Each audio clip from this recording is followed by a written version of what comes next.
are you? Yeah, that's fine. This is Commander Lars. Commander Lars.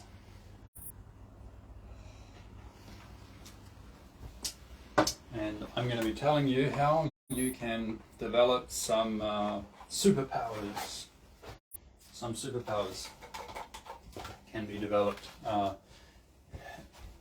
in your body, and that includes your mind. Your mind and your body is kind of like really the same thing in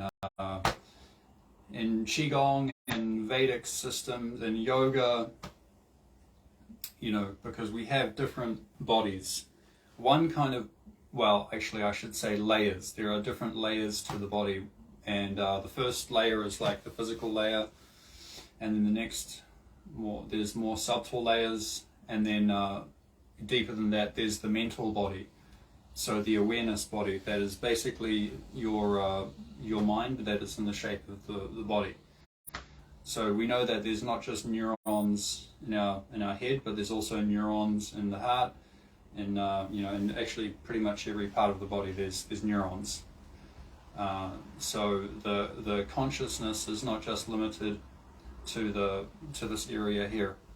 So in Qigong we have, you know, upper dantian, middle dantian, lower dantian, and then actually there's also many smaller dantian, but we don't call them dantian, we call them like centers, like this one, Lao Gong, and like this one is Yongchuan here, this one, and different points. And so we need some kind of diagram here so that you can understand how to develop some super duper skill in your body. Yeah. How can you develop superpowers?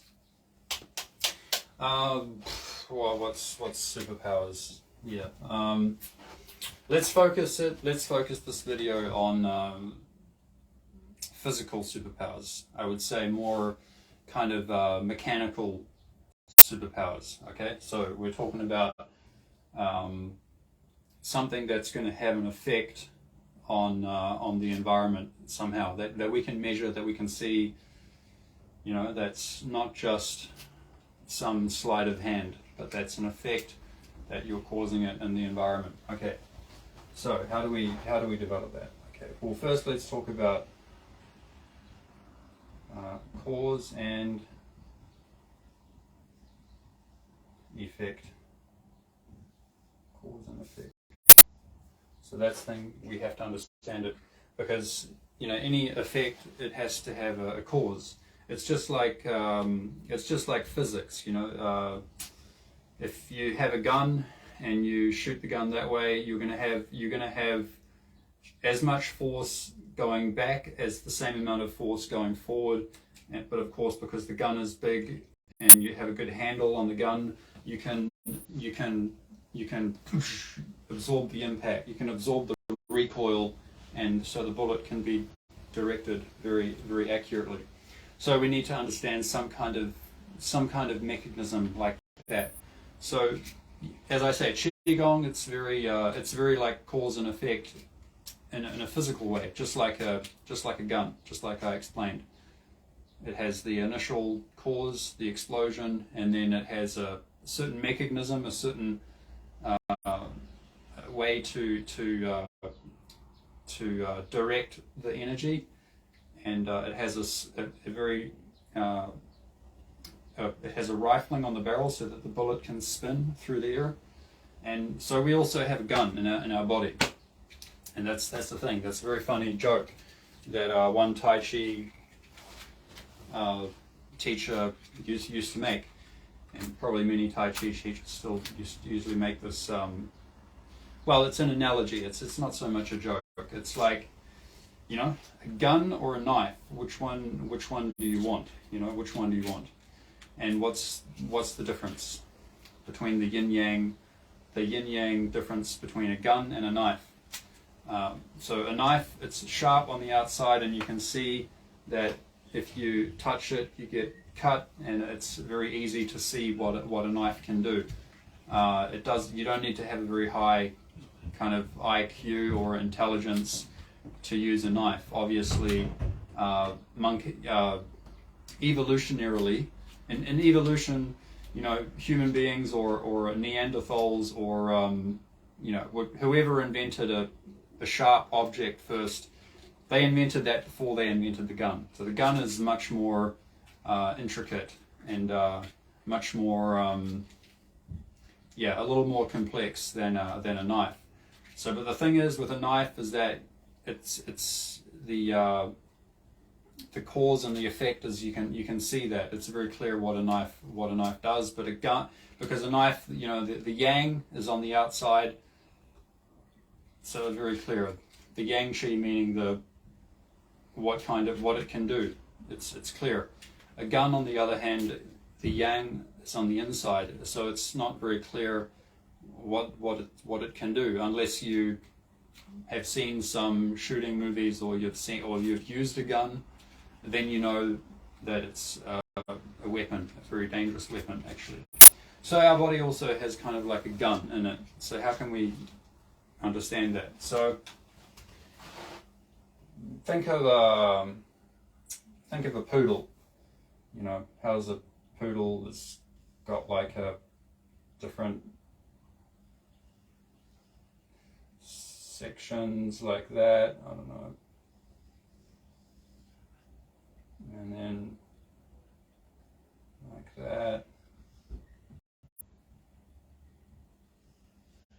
Yeah, I'm terrible at drawing poodles, but so you can see it has these sections like this, and that's quite real. Like that's a thing that exists in any physical kind of life form, is that it has these sections. And in Chinese, those are called gin, which kind of like a cell or a sheath that goes around the cell, and you can see a lot of, and they're layered, and you can see a lot of you know, trees and grass and a lot of lots of even vegetables and fruit. They have these sheaths, these layers. It's like if you open up a grapefruit, you can see it has this white tissue layers, and also bamboo. They have, and within a bamboo, it's kind of very interesting because bamboo has like these kind of notches there, like that. It has the notch like that.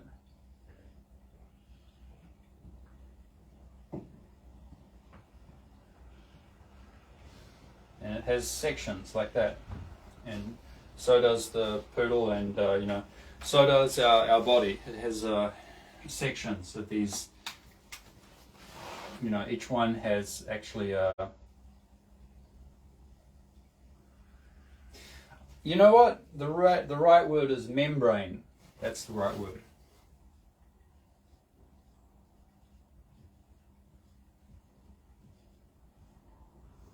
Membrane. So it has these membranes. It has these membranes. Yeah. So in each you know, body part, I suppose, we have a section here and here, and then there's going to be some of these membranes, fascia membranes, which go over the muscle tissue, and then inside that, you know, let's see if I can draw one. I can't really draw bones and things that well, but let me try.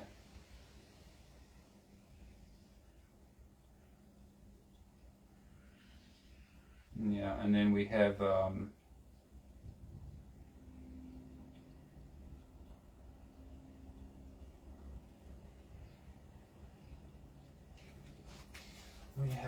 muscle there, and then but within the muscle we're going to have more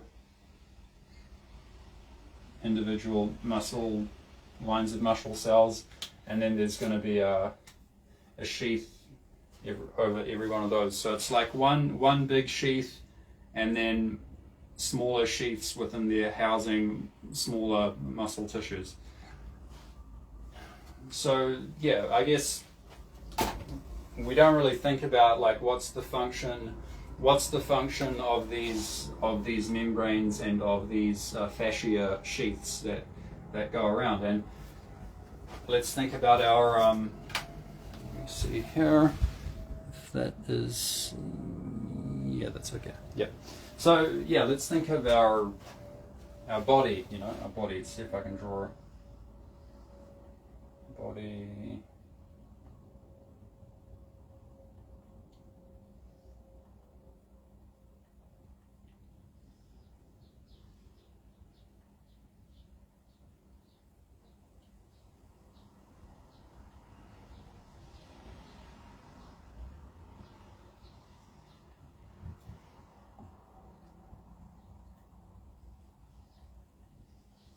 Yeah, it's okay. My drawing's not the best, but it's kind of okay.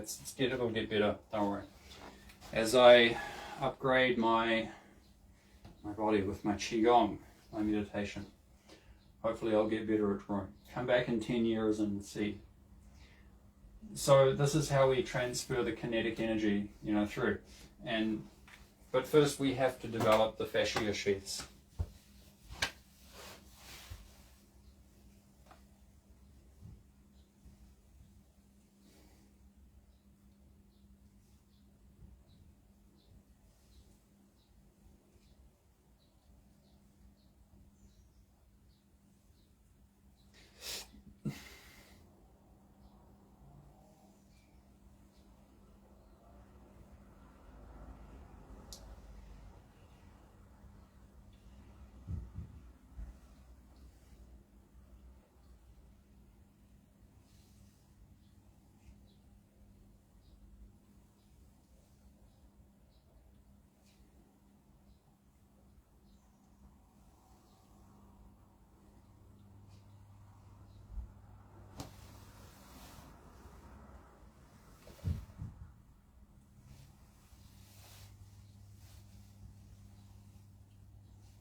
Yeah, so what it feels like is kind of like if you imagine, like, let's say you had a big kind of steel ball or a lead weight like that.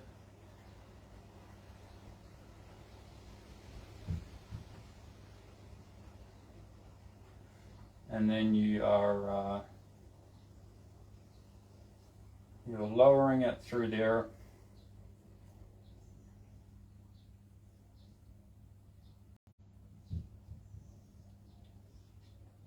And then you're going to get a force going down, but you're also going to get a force kind of compressing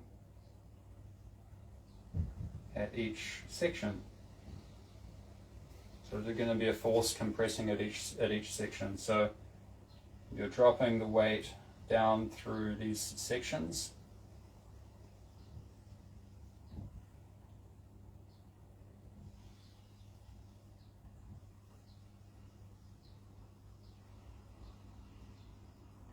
And then it's going to slightly kind of expand.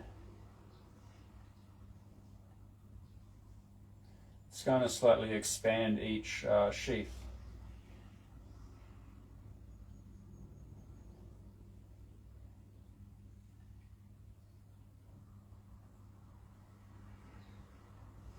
So the sheaths are going to expand as you compress, and yeah, there's different Qigong exercises that you can learn to compress, and yeah, one of the most common ones, and the one I practice is just like this from a V stance.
lot of practice to do. Still got some tension up here that I'm working with.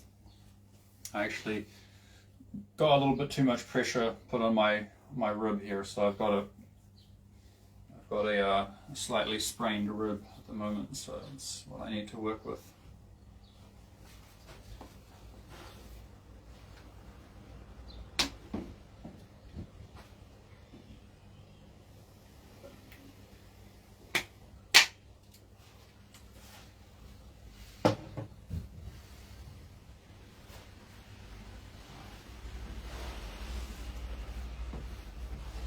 So yeah, you got to sink the weight through, and obviously, it's clear that that's what's happening when you're standing in a V stance this way, and of course, as the weight goes down, that weight is your center of gravity,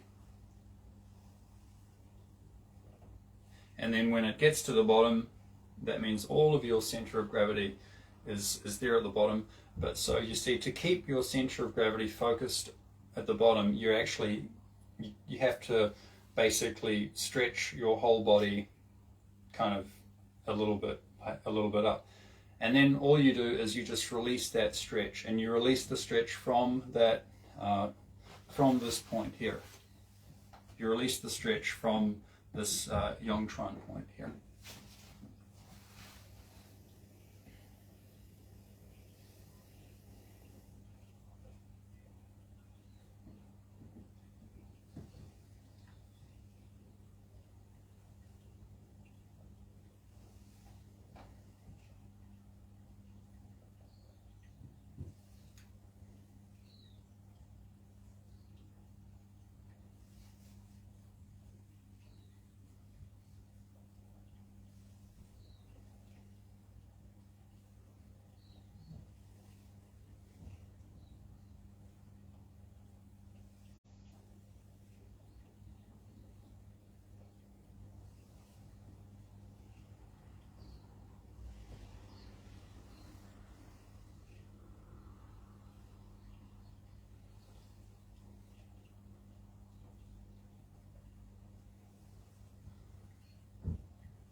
I feel like going outside and practicing the form outside actually. It's raining. It's raining outside, but I feel like I don't mind. I feel like I want to go out in the tennis court outside. Actually, I may go out there and do some forms practice.